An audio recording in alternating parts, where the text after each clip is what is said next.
It's becoming known that the Titanic did not strike an iceberg, but was blown out of the water, unlike the government Hollywood narrative gives us. And I have a documentary regarding the Patriots Committee and all of that. It's on this channel and also over at Rumble. It's like the thing with the, they took a picture of the red paint on the iceberg. Well, first of all, if the ship had hit an iceberg, and the damage was below the hull line, there ain't going to be any red paint on the iceberg. It would be underneath. So that's just another thing. But it's interesting because people are now coming around to this. And it's very good that we have the ability of getting FOIA involved.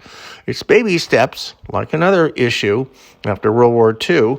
But again, it's baby steps that we have to take. Now, getting into what I'm going to be discussing here is that the Titanic was one of 3 ships of the Olympic class.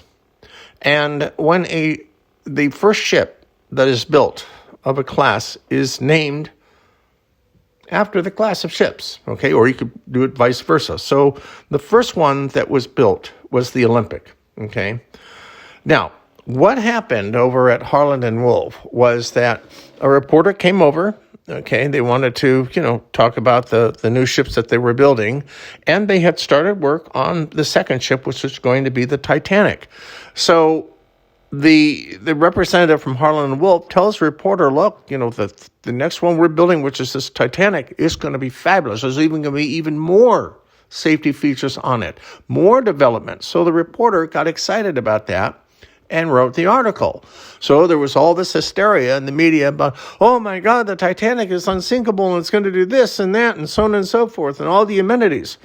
So both ships, were in the docks, The Titanic had just been started. They laid the keel down and were beginning to put into the ribs attached to the keel, but they had the Olympic there. So they thought, well, look, why don't we go ahead and instead of the first one coming off the line being the Olympic, we'll call it the Titanic.